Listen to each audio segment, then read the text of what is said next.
Con l'inizio della primavera si giocano gli assi nella manica nella competizione internazionale di mete possibili da scegliere per viaggi, esperienze, nuove scelte di vita o preferenze enogastronomiche. La borsa turistica del Mediterraneo a Napoli e poi quella internazionale di Alghero, i percorsi religiosi di Milano, Turismo a Firenze e da domenica il Vinitaly di Verona. 5 tappe che segnano la volontà precisa di una Sardegna che si presenta nei mercati internazionali con le proprie eccellenze. Un marchio composto di tante peculiarità, di tante specificità locali, con un denominatore comune, la sostenibilità. La nostra isola è terra che può catalizzare grandi interessi e assoluta unicità.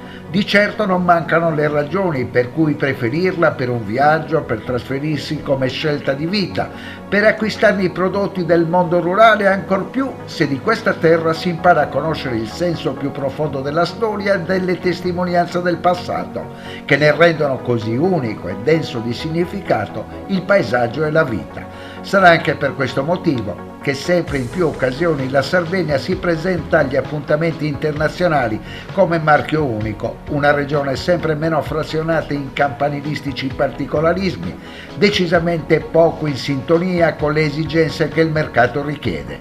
La domanda è caratterizzata sul bisogno di unicità e servizi armonizzati con il territorio, per viaggiatori e clienti esperti di un terzo millennio globalizzato e globalizzante.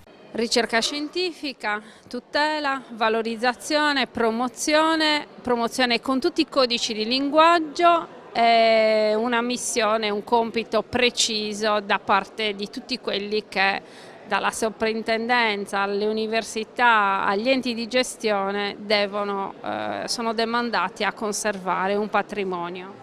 Sì, la conservazione del patrimonio archeologico passa per tutti questi aspetti.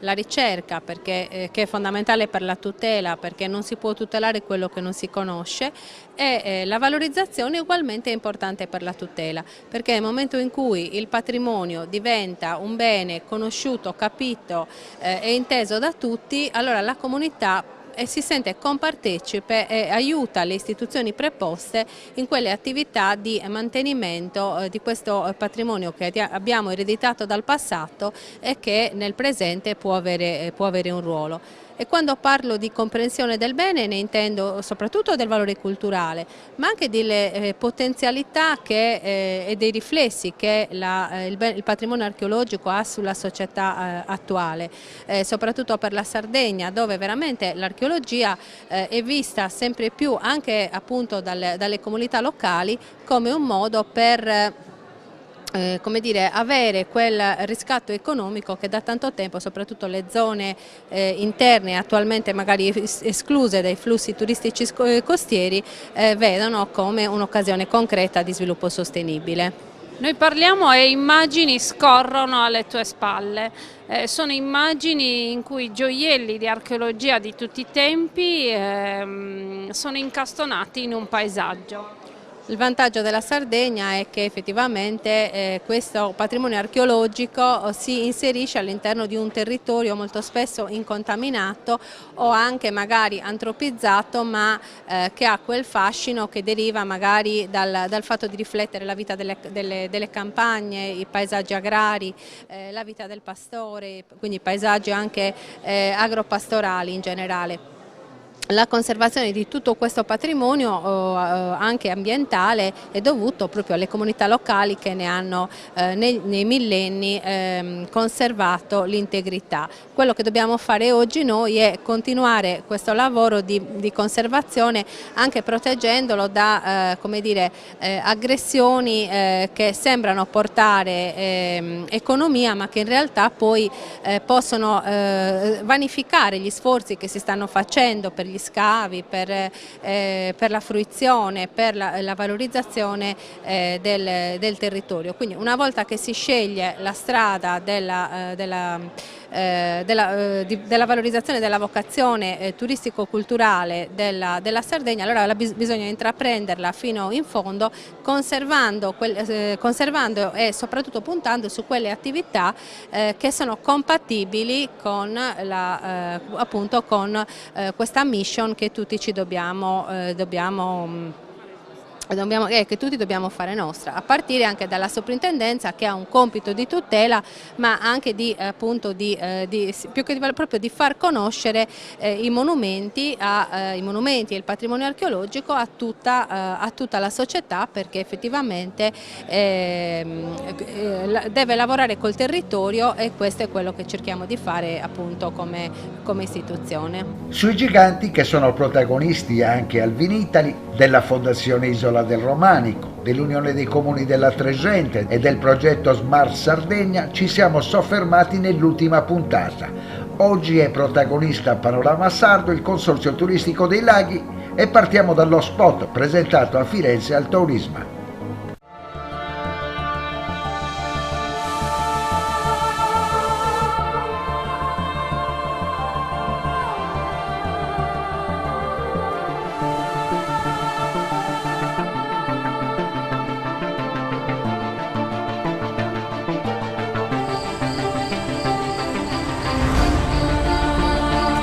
Questo sì che è un posto divino.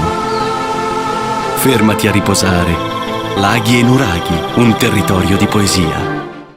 Al turismo partendo dall'archeologia, ma per mettere in vetrina tutti i vari aspetti culturali, ambientali e di sviluppo territoriale presenti nella nostra zona. Un angolo di Sardegna ricco di diverse testimonianze che meritano davvero di essere visitate, esplorate e, perché no, promosse anche in queste occasioni. Nel territorio sono presenti diverse realtà archeologiche importanti, 4 di queste sono anche candidate attraverso l'Associazione Sardegna verso l'UNESCO per riconoscimenti importanti, quindi Serri, Orroli, Isili ed Estersili con, diciamo, le loro principali rappresentanze archeologiche. È un territorio inedito per i cliché, no, della Sardegna. Acqua, a una Sardegna in cui si pensa sempre, quando un viaggiatore d'estate viene in Sardegna pensa all'asciutto, al giallo, all'oro, no, delle terre bruciate dal sole. E invece? Invece il Consorzio dei Laghi ci offre altro, ci offre un territorio ricco di acqua, con le sue cascate, con i suoi laghi e con tutta la parte archeologica fondamentale e importante legata proprio anche lì al culto dell'acqua.